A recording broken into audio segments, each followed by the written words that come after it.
बड़ा interesting case था। ऐसा प्लॉट था जिसमें हम भी वी हैड गॉन बॉन्कर्स कि ऐसा कैसे हो सकता है। सिंगापुर बेस्ड फैमिली थी, इनका जो बेटा था वो ऑस्ट्रेलिया में पढ़ रहा था एंड उनके पास इंडिया से न्यूज जाती है कि उनके बेटे ने इंडिया में सुसाइड कर लिया। जो ऑस्ट्रेलिया में पढ़ रहा था। जो ऑस्ट्रेलिया में पढ़ रहा था वो हैरान की फोटोग्राफ भी भेज दी पुलिस ने कि भाई यहाँ पे सुसाइड कर लिया, आप यहाँ पर आओ जल्दी से। उनको विश्वास नहीं हो रहा था, कहा कि हमारा बेटा तो ऑस्ट्रेलिया में पढ़ रहा है, इंडिया में कैसे सुसाइड कर लिया उसने, वो भी दिल्ली जैसी सिटी में। जो रिलेटिव्स थे उन्होंने हमारे को कॉल किया कि भाई ऐसे ऐसे हमारे को इंडिया से इन्फॉर्मेशन मिली है, कैन यू प्लीज वेरीफाई कि इन्फॉर्मेशन करेक्ट है या नहीं है। हमने इमीडिएटली अपने इन्वेस्टिगेटर्स को भेजा चेक करने का, हम पता चला इन्फॉर्मेशन बिल्कुल करेक्ट है। वो लड़का जो है इंडिया में ही रह रहा था। फिर जो है हमने उनको बताया जी इन्फॉर्मेशन बिल्कुल करेक्ट है। वो एकदम से आ गए वहां से भाग के सिंगापुर से, जो भी उनके रिचुअल्स होते हैं अपने रिचुअल्स को पूरा किया। देन दे वेंट ऑफ, थोड़ा टाइम ग्रीफ में रहे, लेकिन फिर वो हमारे पास आए दोबारा से। वो कहते हैं जी ये तो पूरी हमारे लिए मिस्ट्री है, इंडिया में क्यों आया वो, इंडिया में रह क्यों रहा था वो, इंडिया में कर क्या रहा था वो, you find out everything for us. तो हमने फिर वो केस बुक किया, तो हमने इन्वेस्टिगेशन उसमें करनी शुरू करी। हमने उनसे पूछा कितने साल से वो ऑस्ट्रेलिया में रहा, 3 साल हो गए रहते हुए। मैंने कहा 3 साल में आपको मालूम ही नहीं पड़ा कि वो इंडिया में रह रहा है? कहते नहीं जी नहीं,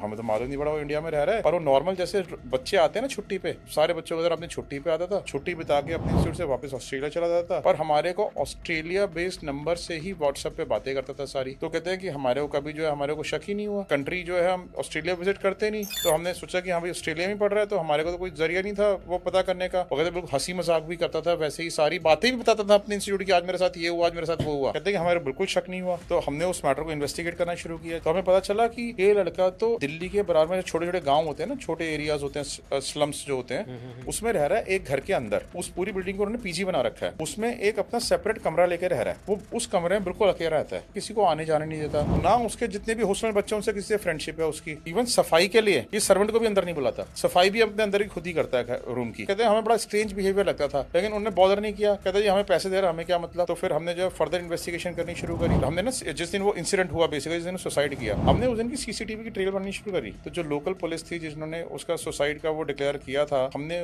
उनको अपने कॉन्फिडेंस में ले लिया और उनके साथ हमने इन्वेस्टिगेशन शुरू कर दी। तो हमने देखा उस दिन की कि वो एक लगातार फोन पे बात करते हुए जा रहा है किसी से। एक वो बिल्डिंग में गया और जो बिल्डिंग थी वो अंडर कंस्ट्रक्शन बिल्डिंग थी, वहां पे चला गया, बस बिल्डिंग के जाने तक का है।